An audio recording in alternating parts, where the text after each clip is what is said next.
जी mummy, आपने बुलाया? तुमसे किसने कहा था उमर को छोड़कर पार्टी में जाने को? क्यों? क्या मैं इस घर का फर्द नहीं हूँ? या फिर इस तकरीब में शामिल होने का मेरा कोई हक नहीं है तुम्हें हक। तुम इस घर का फर्द हो, इसीलिए तो यहाँ रहती हो तुम। लेकिन तुम्हें मोहतात रहना चाहिए, खास तौर पर मेहमानों के सामने अपना रिश्ता नहीं भूलना चाहिए तुम्हें। मैं जानना चाहती हूँ मम्मी कि आखिर मैंने ऐसा कौन सा जुर्म किया है जिससे आप मुझे मोहतात रहने का बोल रही हैं? आखिर कौन से रिश्ते की ताजीम भुला दी है मैंने? तुम बेवा हो, इस बात को क्यों भूल जाती हो? बेवा के लिए अल्लाह पाक ने इद्दत रखी जो कि मैंने पूरी की है। लेकिन क्या मैं सारी जिंदगी दुनिया से कट कर गुजार दूं? ये कहाँ लिखा है? हाँ, तुम ऐसा क्यों करोगी? क्योंकि तुम्हें तो अपने लिए शौहर की तलाश है, वो भी इस घर में। मैंने ऐसा कभी नहीं सोचा, इसलिए बेहतर होगा कि आइंदा इस तरह की घटिया गुफ्तगू मत करो, वरना मुझसे बुरा कोई नहीं होगा, समझी तुम? अरे मेरे सामने मेरी बेटी को धमकियां दे रही हो? एक तो चोरी, पर से सीना जोरी।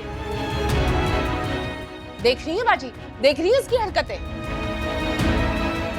सब देख ही रहे ना खामोशी से, तो फिर आप अपनी बेटी से भी कहिए कि खामोश रहने की आदत डाले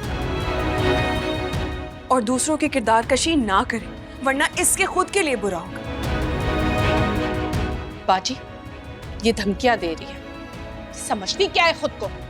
हाँ, सुन रही हूँ और सोच रही हूँ कि इसके मुंह में जबान किसने दी है।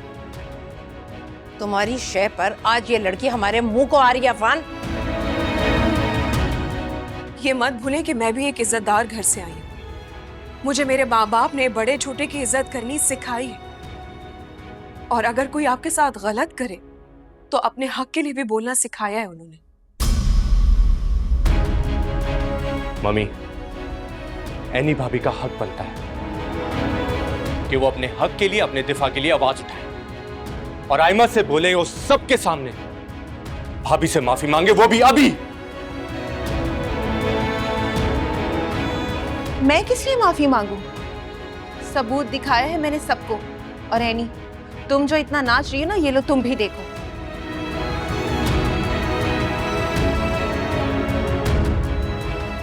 तुम्हें शर्म नहीं आती आयमा?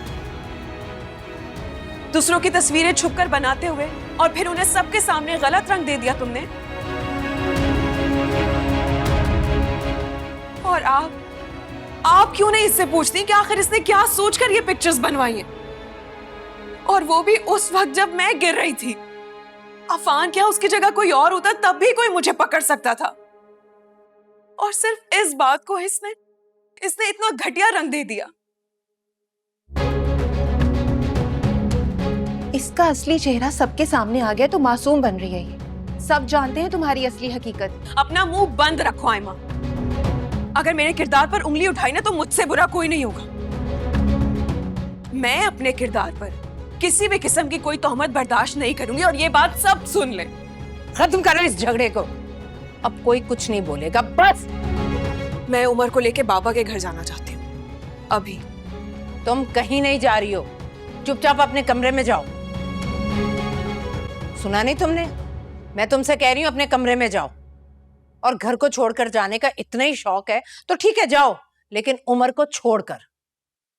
वो मेरा पोता है और यहां से कहीं नहीं जाएगा वो।